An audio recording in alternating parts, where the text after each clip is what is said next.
দীর্ঘ ১৯ বছরের প্রতীক্ষার অবসান। সুনামগঞ্জের ট্যাংরাটিলা গ্যাস ক্ষেত্র বিস্ফোরণের দায়ে কানাডীয় কোম্পানি নাইকোকে $৪২ মিলিয়ন ক্ষতিপূরণের নির্দেশ দিয়েছে আন্তর্জাতিক আদালত।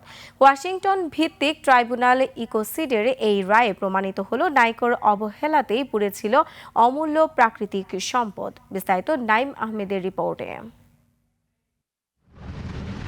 ২০০৫ সালের ৭ জানুয়ারি ও ২৪ জুন পরপর দুটি ভয়াবহ বিস্ফোরণে কেঁপে ওঠে সুনামগঞ্জের ট্যাংরাটিলা। দাউ দাউ করে জ্বলে বাংলাদেশের অমূল্য গ্যাস সম্পদ, পুড়ে বন, আশপাশের এলাকা, ব্যাপক ক্ষতি হয় পরিবেশের। দীর্ঘ আইনি লড়াই শেষে এলো ওয়াশিংটনের আন্তর্জাতিক ট্রাইব্যুনালের চূড়ান্ত রায়। রায়ে বলা হয়েছে এই ক্ষয়ক্ষতির দায় সরাসরি নাইকোর। ৮ বিলিয়ন ঘনফুট গ্যাস পুড়ে যাওয়ার জন্য ৪০ মিলিয়ন এবং পরিবেশের ক্ষতির জন্য আরও $২ মিলিয়ন দিতে হবে বাংলাদেশকে। আন্তর্জাতিক মানদণ্ড অনুসরণে ব্যর্থ হওয়া এবং প্রয়োজনীয় সতর্কতা না নেয়ার কারণেই এই বিস্ফোরণ ঘটেছিল। আইনি মারপ্যাচে নাইকোর টাকা দিতে অস্বীকার করলেও শেষ পর্যন্ত সত্যের জয় হলো।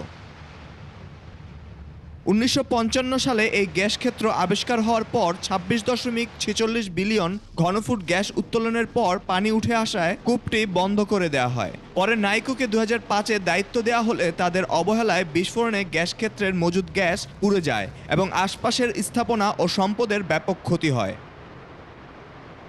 এই রায়ের পর নতুন করে ছাতক গ্যাস ক্ষেত্রের ড্রিলিংয়ের পরিকল্পনা করছে পেট্রোবাংলা। এখন লক্ষ্য সেখানে থাকা ২ থেকে ৫ ট্রিলিয়ন ঘনফুট গ্যাসের উত্তোলন নিশ্চিত করা।